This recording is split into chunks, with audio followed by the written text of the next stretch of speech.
Philosophy explains the way to reach the ultimate truth by restraining the mind.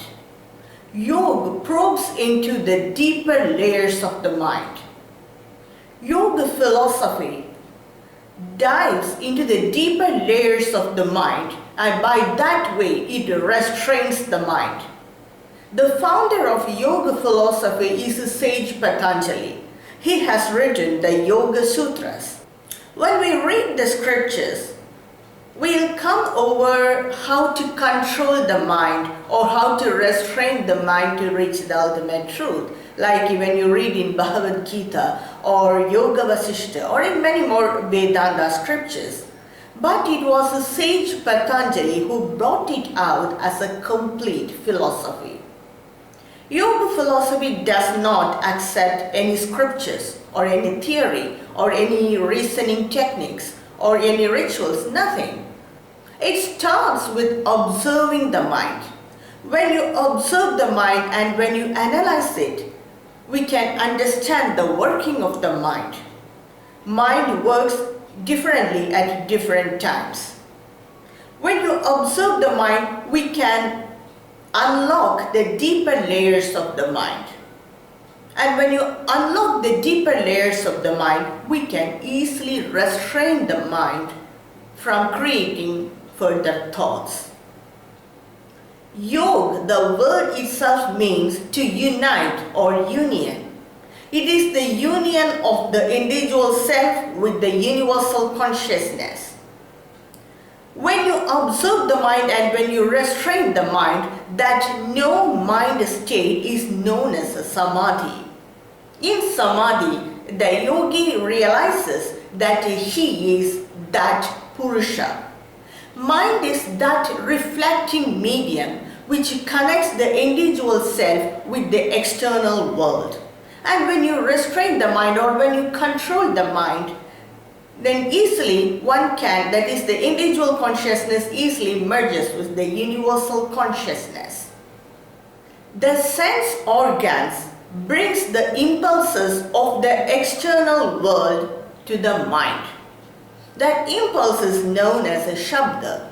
As soon as the mind receives these impulses, it searches for its meaning in the old book of records, that is the memory.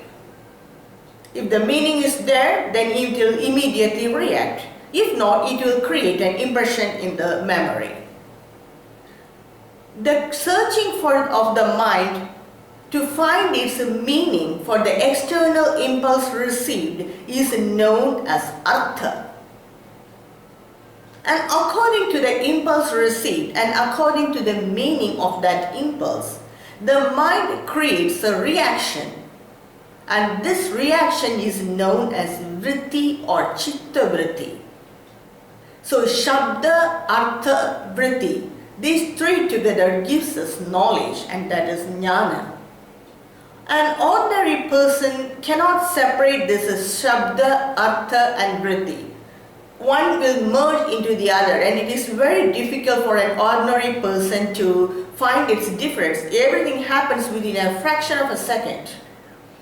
But a yogi, by his rigorous practice and by observing the mind continuously for many hours, he has the capacity to separate between the shabda, artha and vritti.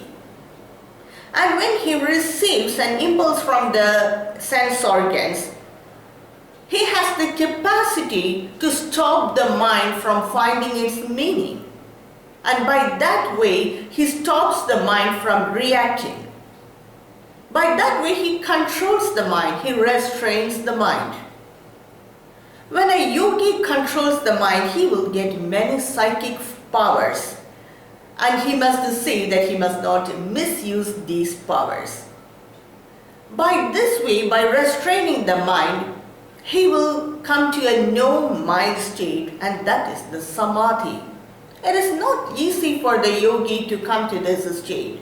It is a process. Controlling the mind is a process. A yogi has to undergo 8 different steps or 8 stages to reach this level, that is the samadhi level. And this is famously known in Patanjali Yoga Sutras as Ashtanga Yoga, or 8 limbs of the yoga. The first step of this Ashtanga Yoga is Yama.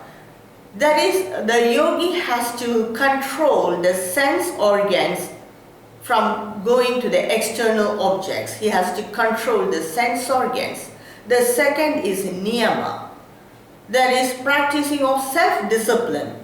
He has to practice austerity, he has to practice good values, he has to practice purity, and he has to practice self-discipline altogether. The third is the asana, that is the posture. Only when we sit in the right posture with our spines erect, it is easy to control the mind. And the fourth is the pranayama. By controlling the breath, we can control the mind. So pranayama is breath control. And the fifth is pratyahara. It is restraining the mind from going towards the sense organs itself. And the next is the dharana. It is the one-pointed focus of the mind, concentration of the mind. And the next is dhyana.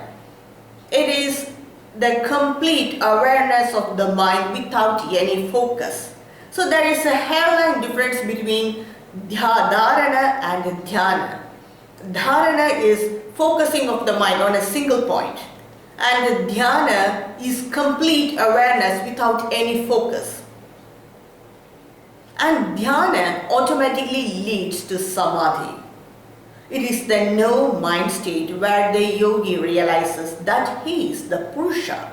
He is not the mind, he is not the intellect, he is not the body, but he is that Purusha. So that's the state of samadhi. So a yogi has to undergo very rigorous practice to attain to this state. And Hatha Yoga is a branch of yoga, and the yogi has to practice by physical postures, asanas, and breath control. Only then he will reach the state of no mind. It is slightly different from observing the mind altogether as in Yoga philosophy. What the world today practices as a yoga is a little bit different from the Yoga philosophy. Yoga concentrates only on the well-being of the physical health or the physical body. It controls the mind to an extent. But yoga does not give much spiritual involvement. Yoga philosophy is very rigorous and sincere and concentrated practice of controlling the mind by observing the mind. And that's the Yoga philosophy of sage Patanjali. Thank you for watching.